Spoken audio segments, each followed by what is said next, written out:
doesn't exist here. What's going on, Phineas? Paul is on the line. Welcome, Paul. Good afternoon. Welcome to Afternoon Talk. Hi, Sandra. How are you? I'm fine, thanks, and you. Thank goodness we could get a hold of you. We thought because it's I'm Friday, you so decided to glad. go and party. My phone just decided to say that we're not having this interview. No, Yeah. it can't do that to But us. thank you for having Needs to me. I let us really be quick. appreciate the platform, and I also appreciate the subject. It's a very important one. It is very important. If we start with just unpacking that, Paul, how do we define a community leader? And obviously you are in that space as founder of Paul Tsolo Leadership Teaching and Training Organization. Yes. Thank you so much, Asanda. Well, it's essentially about defining what change has to actually happen in the community, and essentially the community leader becomes that critical change agent, and he's obviously the agent for mass conscientization. He's also the agent for critical engagement. And if we could be able to have a particular kind of leader that will focus on the community so much as to be able to lead the discussions, lead the particular changes that need to happen, then we will be able to have prosperous communities. I think additionally there is something quite important, which is a community leader has to understand the socio-political and economic factors that have shaped the particular community that they're trying to change. And that would obviously then provide the conceptual framework for the transformation that needs to happen. So this is essentially some of the critical elements about community leaders and leading that process of change. They have to be able to understand the leadership process as a whole, and not just understand the role that they themselves, rather as leaders, have to be able to input in that process. But they have to understand the input that has to be taken by followers, and they also have to understand the situation.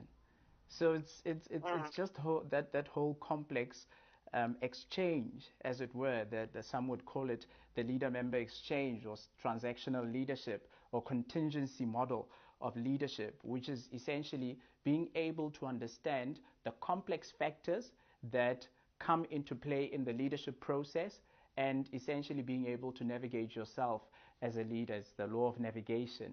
So yeah, it's just some of those thoughts that I thought important to share.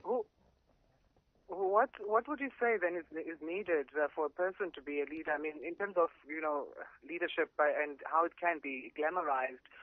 If somebody is wanting to be a community leader in any in their communities, what are the things that they should be realistic about? I mean, you mentioned quite a few things in terms of what it would take, but in terms of the individual and them and their personality and all of that, what is the reality of what it actually takes to be a community leader? I understand. Well, remember, leadership is the process of influencing others towards achievement of common goals or group goals. And it's essentially not just about the person or the position, but it's about the whole process, which includes the person, which includes the position, but it's the whole process. So I think that as the Chinese proverb would have it, that when the best leaders have been able to do their job, then everybody will say, we have done the job. It's essentially being able to understand the dynamics, being able to put the relevant people in the relevant places so that they could be able to assist in the process of change.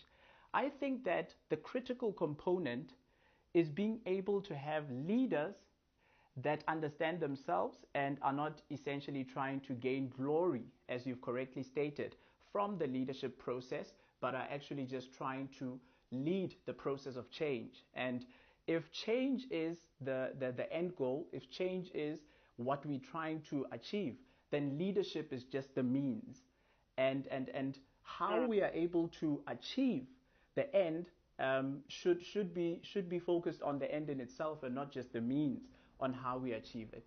So leaders have historically been placed on a pedestal, which I believe is necessary for community leaders to always just take that humble approach, the approach that says it's not about me, but it's about the community, it's about the change that needs to happen in the community. And obviously then, by and large, even in the whole country, in the world, this is essentially the kind of approach that should be taken. Leaders have to step back and allow for change to happen. Lead the change, but as the European agent says, it's about leading from the middle. And I think it's just those components. Yeah, let's introduce now Andy Kuma, who is a judge on the game plan, which is on SABC2, as well as an entrepreneur. Afternoon, Andy. Good afternoon, Sandra. How are you? I'm fine, thanks, and you, and thanks for joining our chat. Thank you so much. How do we build effective community leaders? We've just unpacked now what a community leader is and what qualities they should possess and what good leadership is about. But can one learn then to be a community leader, or should they be born? Is this an innate thing that one should have? I believe that, being a leader is something that you could definitely learn. Just to actually take you back in a layman's term definition, I believe that a leader is somebody that knows the way, goes the way, and shows the way. It is somebody that has the experience, it's somebody that has been through things, and somebody that can lead you through certain things. So I believe that leadership is something that can be learned, and also if you want to be a good leader, you need to also learn from those that have went before you. Yeah, and in terms of that, I mean, and also tying into what Paul was saying, that leadership is just a means. It's not the end goal. It's a way of getting somewhere. So definitely. So then in that, obviously, there must be other players involved. So who are the other, people who should be supporting leaders or community definitely. leaders? First, the person that should support leaders are the people that are following the leader. You must first understand exactly the people that you are leading. What is it that they want? You should be able to address their needs and actually be able to take them from whatever position that they are to the next level that they aspire to be in. So a leader is somebody that should definitely know exactly what his or her own people need and actually be able to navigate through that so that they reach that level. All right, we're going to take a break. It's 22 minutes past 2 o'clock here on Afternoon Talk, chatting to Andy Kumalo and Paul Tsolo. How do we build effective community leaders is what we're asking. I'm Asanda Matsaonyane. Stay tuned. I'm Nomsa Dubengube, MEC for Cooperative Governance and Traditional Affairs in KwaZulu-Natal. The 31st of July 2017 is the cut-off date for all athletes to register for this year's Mandela Day Marathon. I would therefore like to take this opportunity to urge all runners to take advantage of these remaining few days and complete their registrations to avoid disappointment. This is Nondomiso Zulu. Running the Mandela Day Marathon for the third time this year will be a great honor. Visit www.mandeladayMarathon.org.za, or you can pop in at Umgungundlovu District Municipality's offices at the reception area on Langalibalele Street opposite the KZN Legislature to get yourself a registration form. This is Zama Sithole. To trace the world icon's footprint in his long walk to freedom, every South African should run the Mandela Day Marathon in their lifetime. Great stories told by great personalities. SAFM, South Africa's news and information leader. 0891104207 is the number to call us, and you can SMS 40938 and tweet us at SAFM Radio. This is Afternoon Talk. Welcome back to it. And we're asking, how do we build effective community leaders with Paul Tsolo and Andy Kumalo? So, Andy, we basically have unpacked, or let me actually come to Paul. Let me give Paul a chance, Andy, and then I'll come to you. We've basically unpacked, Paul, that it's very important for the community to support the leader, the community leader. So then how do we build or groom our community leaders within our communities? Well, it's an important question. I think it's that process that I already mentioned, that leaders are responsible for conscientizing the people. So leaders are the ones that have to be going out into the community and selling ideas, as it were. I think it's Antonio Gramsci who says that leaders or intellectuals in society are salesmen of ideas. So partly what leaders have to do as a first task is that of being able to go into the community and conscientize the community, and thereafter the community will follow and give their consent. It's essentially just that management of consent. And once the community has bought into the leader's vision, that's where we then have that interactive approach or framework, which is so important. But I think, Asanda, there's also something very undermined during the leadership process, and it's the situation. Sometimes we talk or we emphasize a lot about the leader's personality or characteristics or this or that, or we talk about the community or the followers, but we actually forget to mention the importance of the situation, how leaders and the community respond to their particular context. That essentially is what rounds up the leadership process. If good leaders and good followers respond badly to the situation, then essentially they become bad leaders and bad followers. So the situation is also something that has to be very thoroughly looked into, and that, I believe, is also the leader's responsibility. So then that would be a challenge then, Andy, to say that, in a specific community, because there are different people, there will be differing views amongst the community even. And as a leader, how do you then, deal with the conflict of, because there are differing views, some community members may feel that as a leader you're not hearing them and you're hearing others more, or you're taking the side of others more than others. Exactly. Being a leader is actually quite a delicate position, because sometimes leadership is a lifestyle. As a leader, you should be able to actually take everybody's concerns, sit down, and then from then on, as you filter them into the actual vision.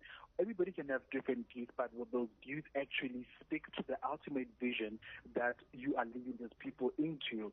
So at the end of the day, you don't have to always take sides. You could actually work with you can always work with what is best based on the vision that you're leading your own people towards.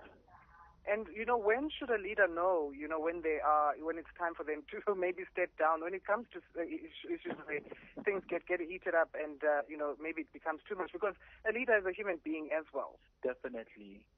So when let me start with you, Andy, then. When would that be a situation where a leader has to be honest with themselves to say, you know what, let me let someone else take over. It's time for me to go. I like what you just said. A leader is also a human being. There are certain challenges or certain tasks that you know that as a leader you won't be able to actually deliver on them, and you'll be able to actually please the people that are actually following you. And that is when now you start calling for, say, listen, we actually have certain situations, or those that have gone ahead of me, how did you guys able to achieve this?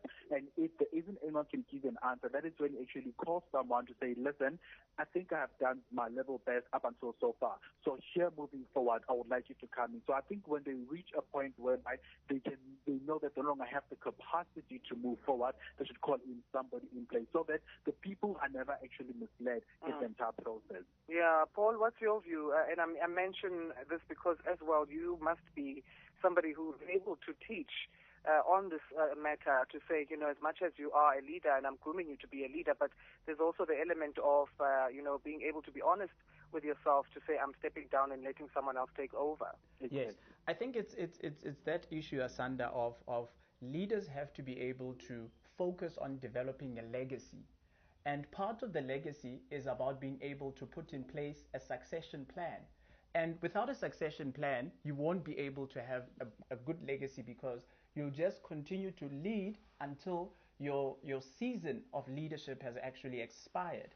And it's essentially just that. If we are focused on, again, the goal and not just the process through which we reach the goal, then we will be able to successfully get or navigate the team and the people that we are leading with in solving some of our problems. So I think it's just that issue of succession. But again, I wanted to add on the first question that you asked, Andy.